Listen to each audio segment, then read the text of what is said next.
Hi guys! Welcome na naman sa ating panibagong video content for today's video. Pero hindi tayo magluluto ngayon, hindi tayo magluluto sir, kundi maglilinis tayo ng aming likod bahay guys. Kasi masyado nang malago yung damo.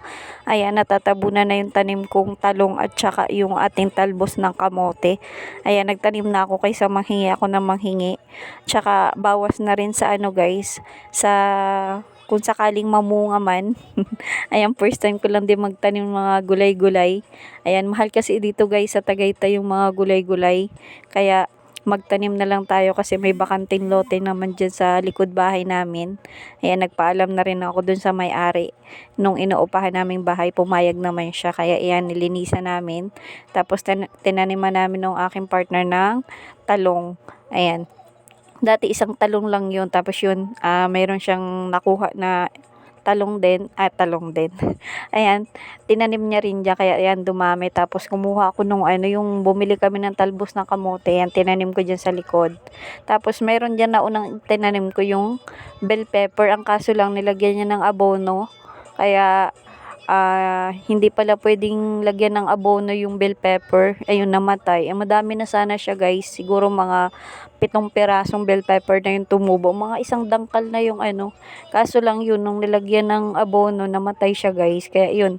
Pero nagtanim na ulit ako. Ewan ko lang kung tutubo ulit. Tapos may tanim din akong strawberry. Kakayamot naman yung mga pusa. Hinihigaan ba naman yung tinaniman ko ng strawberry, kaya yung tuloy namatay. May tubo na sanang dalawa, sayang. Ayan guys, nilinisan ko lang yun dyan kasi masyado nang malago. Tapos yan, may technique ako na napanood dun sa talong na inaalisan yung mga dahon-dahon sa ilalim para madaling lumaki, para yung nutrients nung nakukuha nung steam diretso na dun sa bulaklak at bunga. Ayan, flex ko na rin yung gagambang malalaki dito guys sa Tagaytay. Ang dami niyan dito. Ayan, puro ganyan. Ang malalaki talaga siya guys. Ayan, malinis na siya guys, oh. Tinaniman ko na rin siya guys ng kangkong, hindi ko lang napakita. Tapos may tinanim ulit akong bell pepper nandito sa may inaanuhan ko. Ayan yung aking talong, mayroon na siyang bulaklak, malapit na siya mamunga. Tapos medyo may mga dahon-dahon na rin yung ating talbos ng kamote. Ayan guys, medyo malinis na siya. Pero hindi pa yan totally malinis kasi madami pang damo sa gilid. Lilinisan ko pa yan guys. Tapos meron ditong kamatis na maliit yan. Flex ko na rin yung saging dyan, no, nasa likod. Pero hindi yan sa amin. Doon yan sa may-ari ng bahay. Ayan yung before nating malinis at maalisan ng damo.